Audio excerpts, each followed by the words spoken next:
Thank you so much. It's great to be here with you this morning, and I really appreciate all the work that has gone into organizing this conference. Kiara, you did a great job once again, so thank you so much. You can clap for Kiara, she deserves it.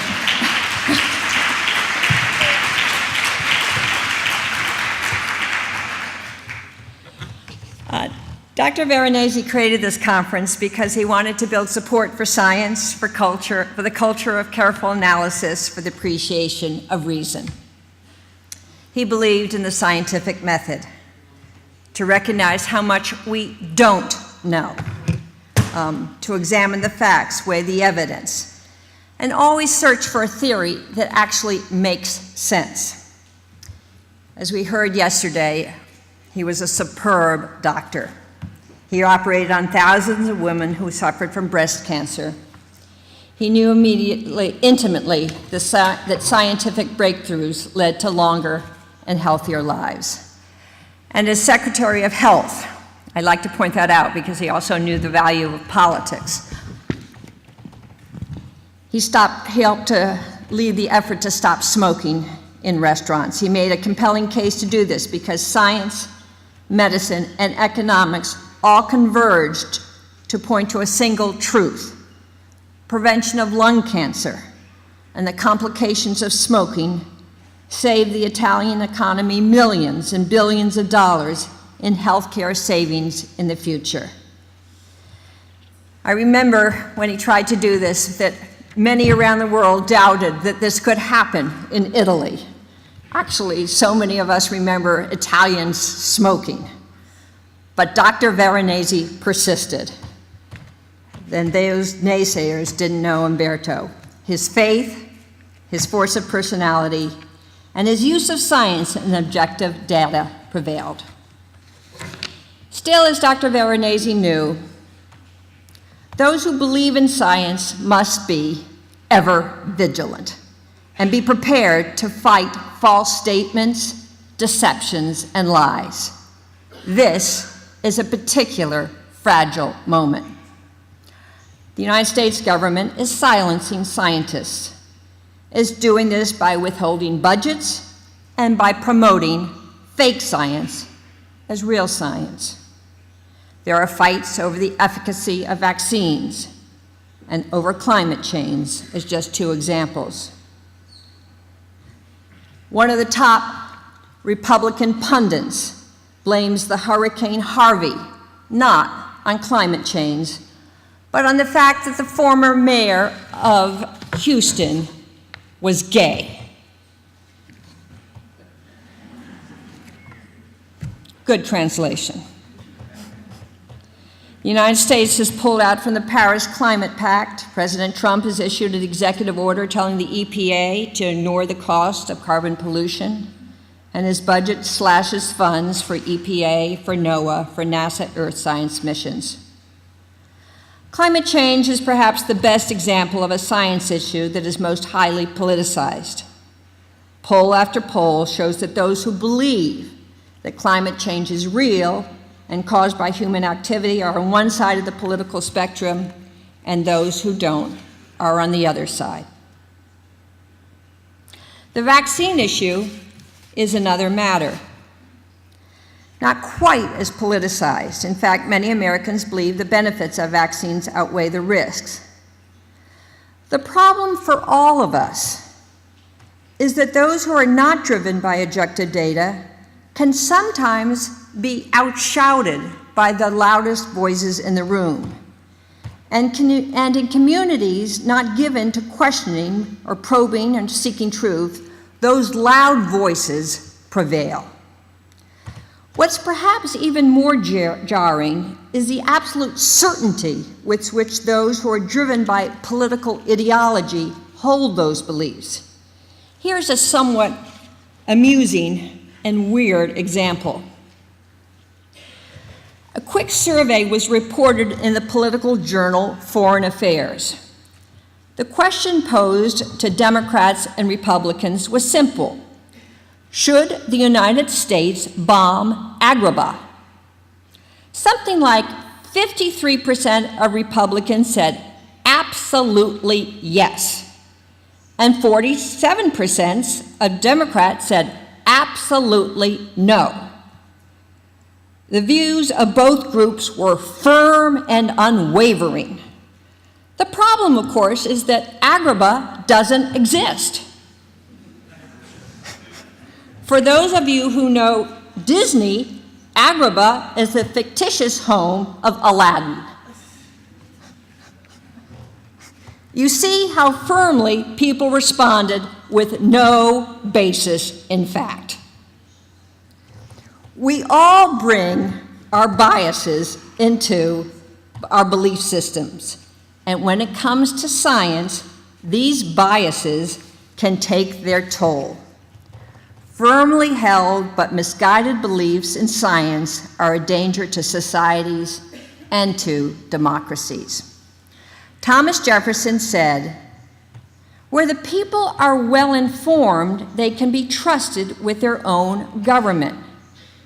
Now, 200 years later, being well informed is a real challenge. With quite literally millions of websites at our fingertips, anyone with an opinion and a computer can lead and persuade others. Only a fraction of the websites contain credible, objective information, as we've seen with the Russian invasion on our websites in the United States. But so many of our citizens believe and promote ideas based on these ill-informed websites. This is not what Thomas Jefferson envisioned. The challenge for those of us who support science is to figure out a way to be effective. How can we promote science in societies where power, money, religion, gender affect what people want to see or want to believe? The experience with vaccine doubters, climate change deniers, Donald Trump supporters, and yes, our long experience with human nature is a hard lesson in the elusive nature of truth. When people don't want to hear what you want to tell them, what do you do? Because of the attack on vaccines, scientists are now exploring the best ways to reach those who doubt the value of vaccines. These findings may apply to the other areas of dispute. As scientists, the first rule is know your audience. As Galileo learned, even pointing to the moons that circled Jupiter didn't convince the bishops who could, like him, look through the telescope. If you don't want to see those moons, you won't. Do you know that story? Can I see a show of hands who know the story of Galileo?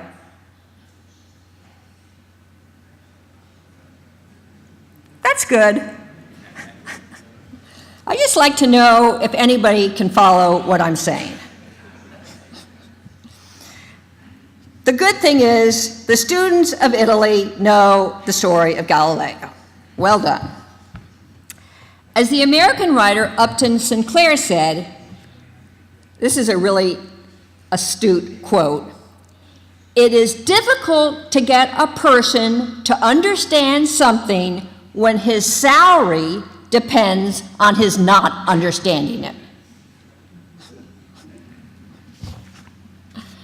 The bishops thought that their power came from one view of the universe, which Galileo threatened. We know this happens all the time. We've just learned that Exxon saw that global climate change was threatened by oil, and so they squashed the studies about global climate change, just as the bishops squashed Galileo. People who believe something deeply cannot be persuaded. Michael Lewis started his book, The Big Short, which was a story about the 2008 financial meltdown, with a quote from Leo Tolstoy. I'm not going to quote Leo Tolstoy. The most difficult subjects can be explained to the most slow-witted man if he has not formed any idea about them already. But the simplest thing cannot be made clear to the most intelligent man if he is firmly persuaded that he already knows without a shadow of a doubt what is laid before him. Got it? So this is not a question about how smart you are, how high your IQ is, how bright you are. It's a question of what do you believe? Lewis's book was about how most everybody in the United States believed that property values were going to go up endlessly. They didn't. A few figured it out, and they, what is called, shorted the market, and they made millions of dollars. But until that happened, they were considered weird, outcasts, misfits. Now, when Tolstoy wrote that piece, it was just a nice quote from an author.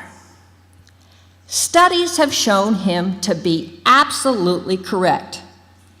When people who believe something deeply are given a contradictory fact, it actually serves to make people believe what they believe falsely, believe it even stronger.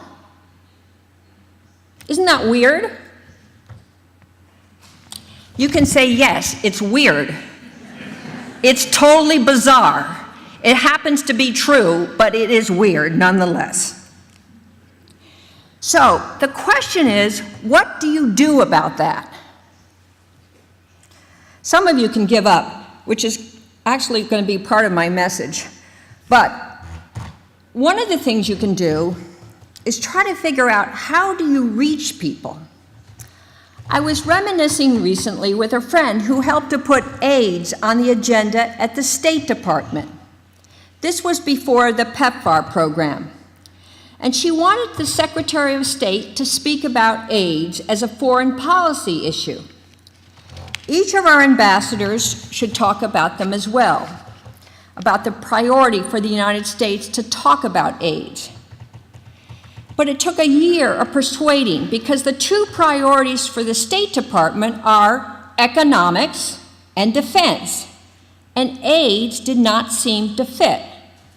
But as a young scientist, she looked at her audience and made arguments which showed that the GDP, the gross national product, would decline in several African countries, causing instability if AIDS were allowed to continue to grow as it was, and that was one argument. And the second argument she made is that U.S. troops in the UN humanitarian peacekeeping forces could be exposed in the trenches to blood that was infected with AIDS. These arguments, economic, regional instability, and military health, led to action. So the point is, know your audience and use your scientific arguments well. So what can we do at a time when, as the author Sean Otto tells us, there is a war on science? I'm going to give you what I call my 5 rules. You can think of 5 other rules, or you can think of 10 rules, or you can think of 3 rules. It's always good to have a number. First, my first rule is, don't waste your time on true believers. Now, if you're young and you're in the back of the audience, don't think that anybody is a true believer if they're under the age of 20. Okay? Anybody under the age of 20 should be persuadable. Anybody over the age of 50 is a lost cause.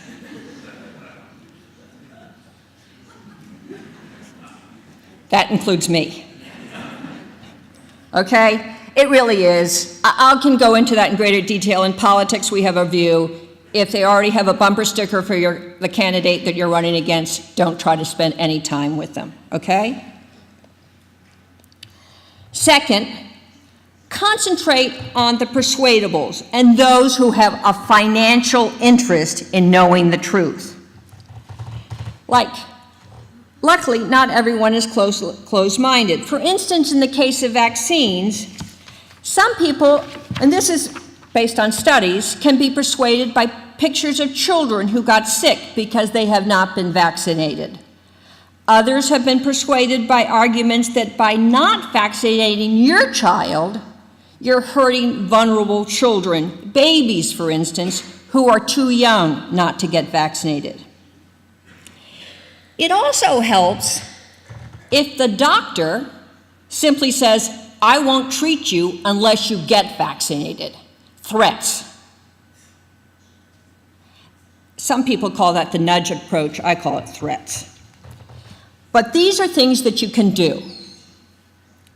The hurricanes Harvey and Irma and Maria, the mudslides in Sierra Leone, the earthquakes in Mexico, actual facts have at least helped to change the minds or open the minds of a few of the persuadables that climate change may be real. They don't actually like to use the words climate change, but they are open to figuring out what they should do to protect their homes from future floods. Third, keep up those reasoned arguments for your friends and colleagues. It's good they need to know what you say. They need to have their positions clear. Many people adopt the views of their peer group. Make sure that your peer group and communities view you as the authoritative, objective source. So do your own research, know what's going on, and speak authoritatively and help your friends know what's going on. You can do this for your friends, but also you can work with the media, pitch stories to editors. You should be the go-to person for science stories. Editors need to hear from reasonable people. And fifth, as you can imagine what I would say, get involved politically. Now, think of this. What do these people have in common? Margaret Thatcher, Angela Merkel, Thomas Jefferson, Jen Ben Chow. Does anybody know what they all have in common? Come on, you guys. This is a big audience. Somebody must try to at least guess what they all have in common. Will somebody raise their hand, please? A little interaction. Now, my daughter, Kat, is not allowed to answer the question. Yes. This is my fellow, yes. Yes. Each of them were, well, first I would say they're all presidents of their country, and they all had a scientific background. Okay, that's pretty cool, right? So the idea is you can be a scientist and a successful politician. And that's what I think we need in the world today. More people running for office who know science, who appreciate science, and who can talk truly about science. Yesterday, as you know, I mentioned that scientists and medical doctors were the second most respected group after the military.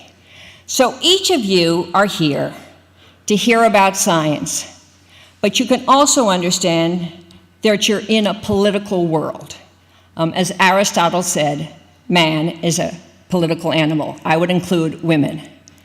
So today, you're going to learn about science. You're going to learn about persuasion. You're going to learn about how things get done. And I hope you'll learn about how you can make a difference. You can run for office. You can help people run for office. You can get involved in a campaign.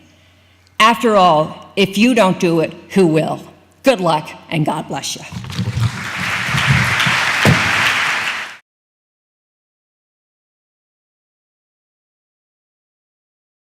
Ringraziamo molto Kathleen Townsend Kennedy per l'incoraggiamento e lo sprone ad ingaggiare attivamente le scelte politiche portando dentro la scienza e il metodo scientifico in cui siamo cresciuti. Adesso ho il grande piacere di introdurre il nostro secondo relatore, la professoressa HELGA NOWOTNY. Grande piacere avere HELGA NOWOTNY qui. HELGA è professoressa emerita dell'ETH del Politecnico di Zurigo, è una delle più importanti scienziate nel campo degli studi sociali, della scienza, della tecnologia e dell'innovazione. Ha plasmato questo campo negli ultimi decenni, ma oltre ad essere una scienziata è anche una figura chiave nell'aver strutturato la scienza in Europa, essendo stata tra i membri fondatori dello European Research Council e 2 volte presidente dello European Research Council. Ci vorrebbe molto tempo per descrivere, anche sommariamente, la produzione culturale e l'importanza del ruolo pubblico di HELGA NOWOTNY. Mi piace qui sottolineare semplicemente un evento molto recente, cioè che poche settimane fa è stata insignita della medaglia d'oro dell'Accademia Europea, un premio particolarmente prestigioso da ricordare in questa sede perché viene dato dall'Accademia Europea ai membri e ai non membri dell'Accademia il riconoscimento del contributo fatto alla scienza europea attraverso l'ispirazione, il sostegno e il management. Sono le 3 qualità che hanno fatto di HELGA NOWOTNY un personaggio chiave nello sviluppo della scienza europea e quindi un grande piacere avere HELGA NOWOTNY qui.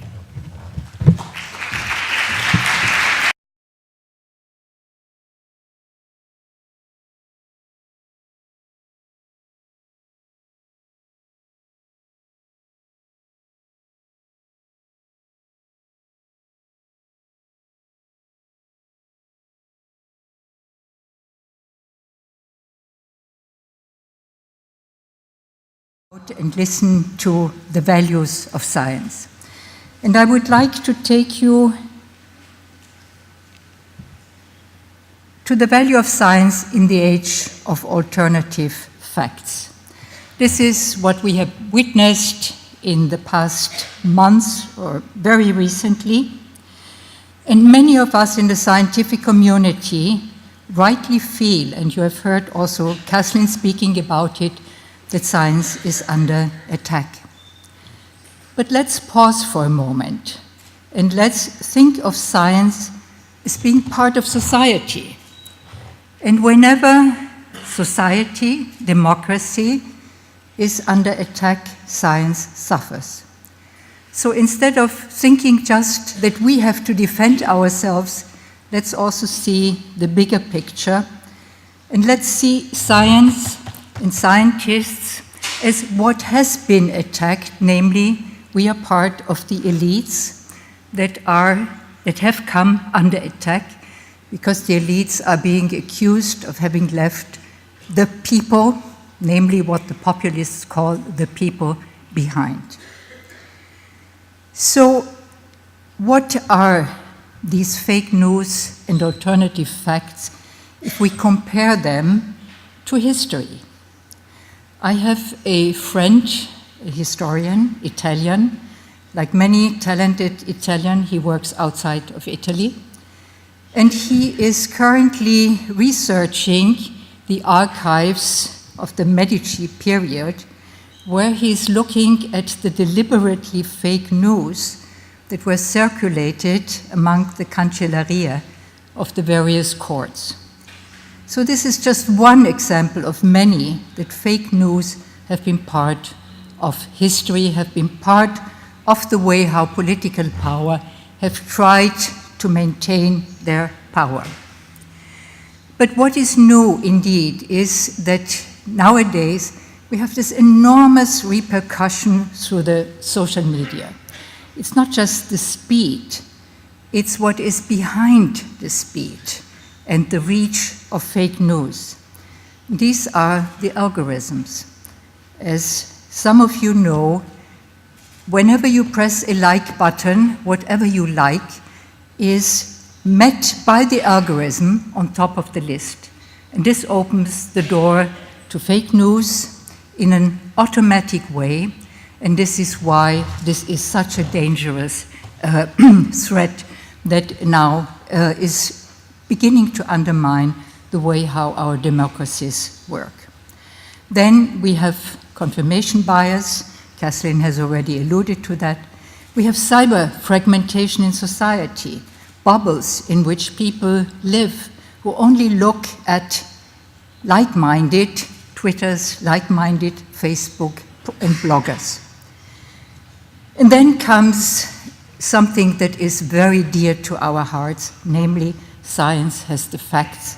And why do people not follow if we tell them what the facts are? Yes, science has the facts, but it matters a lot how the facts are presented. In my own field, my own professional field, and Giuseppe has mentioned it, science and technology studies, we have doing a lot of empirical research. How do people receive the facts? How do they react to facts? And the finding is very simple. Facts without context do not reach their audience. Facts, like many other messages, need framings. So one of the answers is think about how you frame the facts, present the context, and not just the facts. But what is a scientific fact? We think we know. But we should pause and think, how does science reach a scientific fact? And this is the second important message I want to convey to you. It's not just about presenting the end result, the products, the wonderful new discoveries that science has brought about, but to convey to society the process of how we have reached these facts. And the facts are preliminary. There will be new research that comes up with new facts. And it is very important, if we want to present facts, also to present how science has reached these facts. And this is one of the classical studies, goes back to 1935, was written by a Polish immunologist, Ludwig Fleck, and it has become a landmark in showing the historical case is the discovery of the pathogen that caused syphilis, and he describes in detail how this was reached. So behind this message, of course, is how does science work?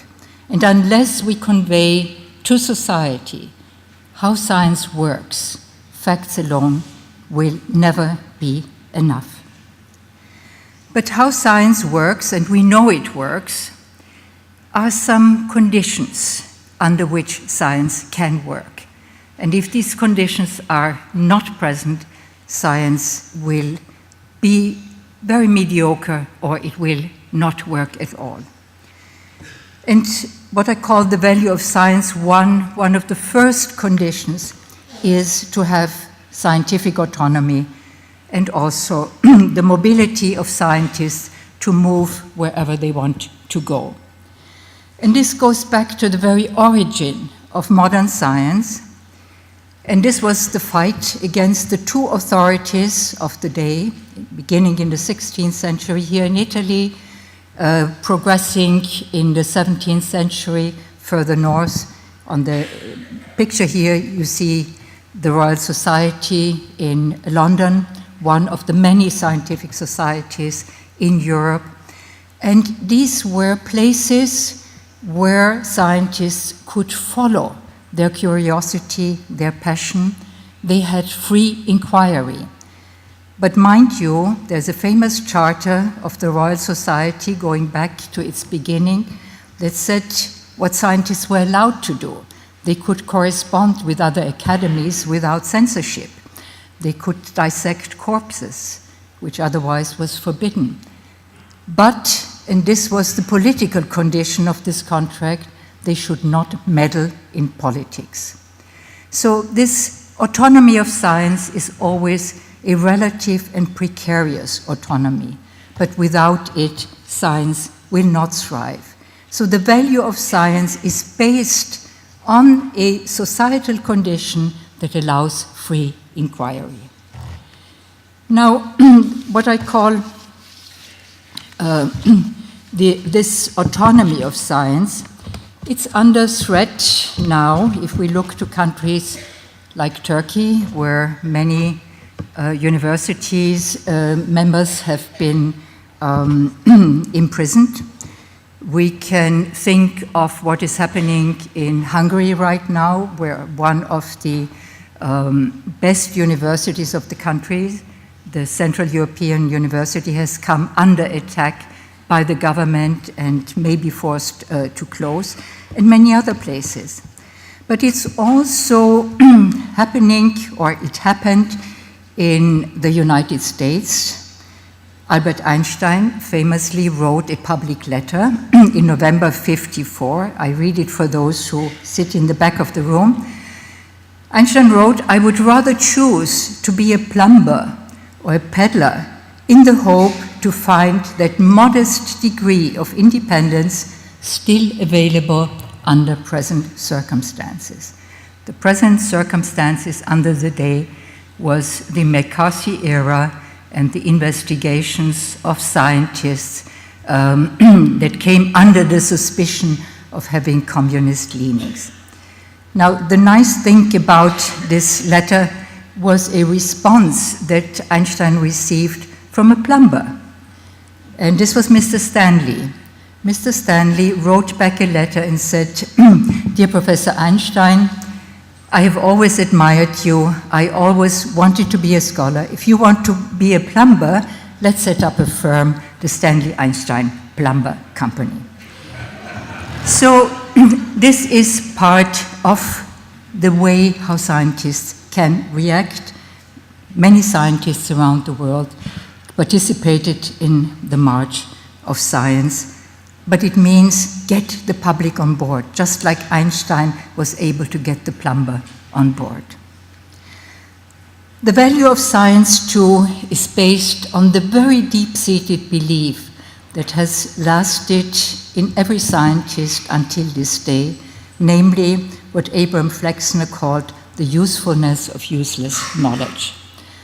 And what Flexner meant way back in 1939, this was a famous manifesto that led to setting up the Institute of Advanced Study in Princeton, that later became the home for many Jewish refugees that had to flee Europe when Nazism was on the rise, and became the home of Einstein, among others, of John von Neumann, of Alan Turing, and of many other refugees from Europe. The usefulness of useless knowledge is the belief that the free exploration of seemingly useless knowledge will bring us what we have today. And this leads to the value of science that is most present in the minds of society, namely its instrumental value. What does it do for us? In health in particular, because this is closest to the way how we live, how we think, and also in the future, of course, bringing the future into the present.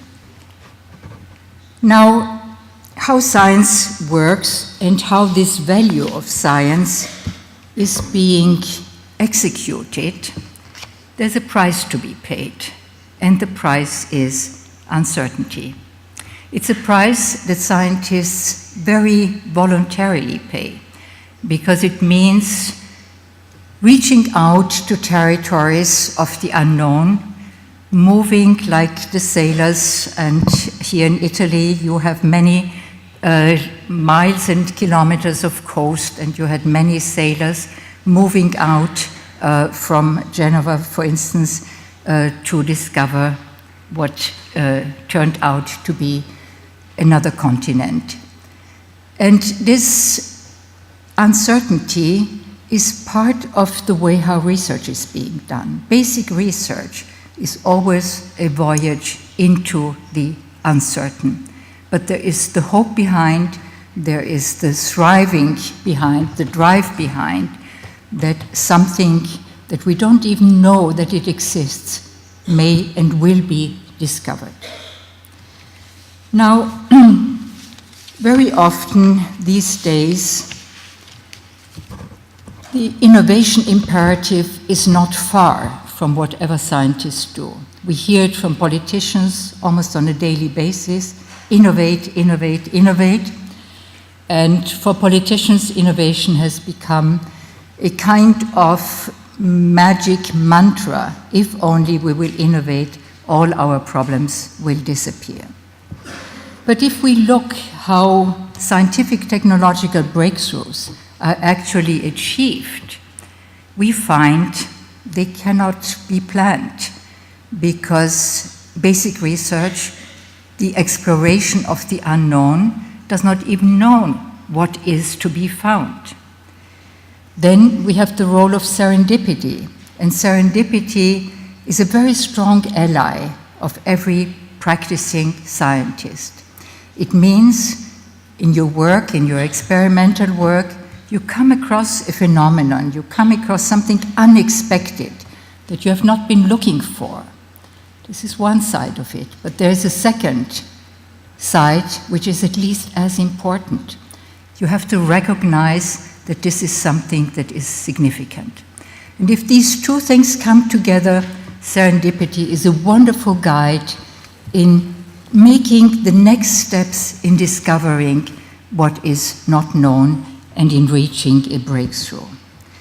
And then there is what François Jacob, a famous Nobel laureate from the life science field, called the day science and the night science. And what Jacob meant by this is we tend to see only the day side of the day science side. And this is the pride, the glory of having accomplished something. This is what Nobel Prizes are awarded for. This is what you find in the brochures of scientific institutions that want to show to the public, look, this is what we have achieved. There's nothing wrong with it. But it hides, it makes invisible the night side of science. And these are the frustrating evenings or nights when your experiment does not quite work the way how you wanted it to work, where you have to go back and start from scratch because you realize you have been down on a wrong alley. In other words, all the frustrations that come up and where scientists have to be persistent. And this is also something that needs to be conveyed to society. There is not just the glorious day science, but there's also the night science, which is part of being human. We all have days and nights that may be different from each other. And then there's the realization that all radical innovations are science-based. Innovations don't necessarily need science and scientific work. Many of the innovations are incremental. But radical innovations that change the way how society works, how our economy works, like computerization, digitalization now, without science basis, this will not come about. So this is just a short summary. When we speak about basic and blue sky research, very often we hear from politicians and others, well, this is the useless knowledge that I was speaking about before. But you can also say this is the knowledge that is not yet applied. Something will turn out to be useful when you apply it. And science thrives on the cusp of uncertainty. There are these very special moments amid this ocean of uncertainty where all of a sudden something comes up that you have not expected. And just as a sideline, I have no time to go into this, the process of innovation is in a different way, but it's also inherently uncertain. There's also uncertainty in the way how funding agencies have to assess what science should we fund. The European Research Council that I had the privilege to head for many years was swamped with applications. How can we decide which of these applications are the ones we want to fund? And the answer is we can only fund 10%, but we have to find the 10% that are worth to be funded. And this is something that young people have great difficulty in coping with, because the process of peer review tends to become more and more formalized by relying on indicators, on high impact journal factors, and so on. And there's the risk, as I see it, that young people are deterred from bridging out and from trying the real risky research, of trying to venture out to the unknown and to become mainstream. So this is something we need to know and to avert. But then there is uncertainty and how it's being dealt with in society. And I have been struck very deeply by this completely different attitude. Scientists cope very well with uncertainty. As I tried to tell you, uncertainty is on their side. They ride on the waves of uncertainty to reach the shore that they may not know where it is. And it's quite different in society. There's a craving for certainty. People want to know. Politicians want to know from scientists. Tell me, yes or no. Is this substance cancerous, yes or no? But the only genuine answers a scientist can give to such a question is yes, under the conditions that, and then comes a long list of conditions, or no, under the conditions that. And politicians very often are not interested in hearing these conditions, and therefore this gap between science and society tends to widen, as you have witnessed yourself in Italy here. Now, some of these thoughts about uncertainty I have written down in my book that came out in the end of 2015, The Cunning of Uncertainty. The cunning in the sense that uncertainty very often leads to unexpected results that may have also their good side. Now, let me come to the last part, the lives to come, which is the theme of your wonderful series of these conferences. And let me begin with showing you one of the pictures by Lucas Cranach from the from the 16th century, and it captures for me one of the old dreams of humanity. Namely, this is the famous Fountain of Youth. And as you see, on one side there are the elderly, the handicapped, the various illnesses that have to be brought by carriages to the pool. They jump into the pool, and lo and behold, they jump out on the other side, rejuvenated, enjoying the pleasures of life. And science, and in particular the life sciences, have done very well in capturing this dream, this promise, this aspiration. But there is the downside to it. If you promise too much, if you generate too much hype, and especially in the life sciences, there is an enormous pressure in all applications for grants to state at the end, this will cure cancer, this will do this will do that. And the danger of hype is that it can be checked. Has it actually happened? And there is one person working in Stanford, Ioannidis, who has looked at all the publications coming out from the medical field, and his mission is to check exactly the hype. And he can show with very sobering data how many of these promises have not been fulfilled because they were over-promises. They were unrealistic promises, and that in the end, this hype, it clutters the publication line, but it also does some damage to the way how science is trusted by society. We have a lot of evidence, of data, how to live healthy lives. And yet, many of these preventive prescriptions, if you want, are not falling on the right ears. They are being ignored. And I think this is one of the main problems that we have in this particular field. And here I can only say, look at what the social sciences have to offer, including something like behavioral economics, that show that this gap between what people know is healthy for them and how they actually act can be bridged. And without this, I think we can come up again and again telling people how to live healthy lives, and yet you see the evolution will turn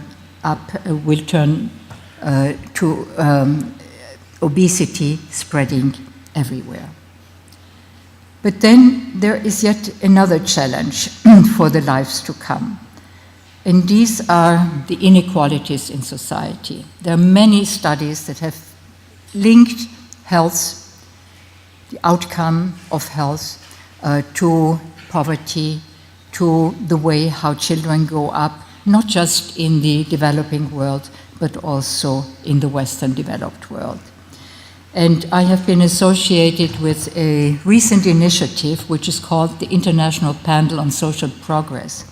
This is an effort by some 350 social scientists all over the world to look into, have we made social progress, and if so, in what fields, what needs to be done.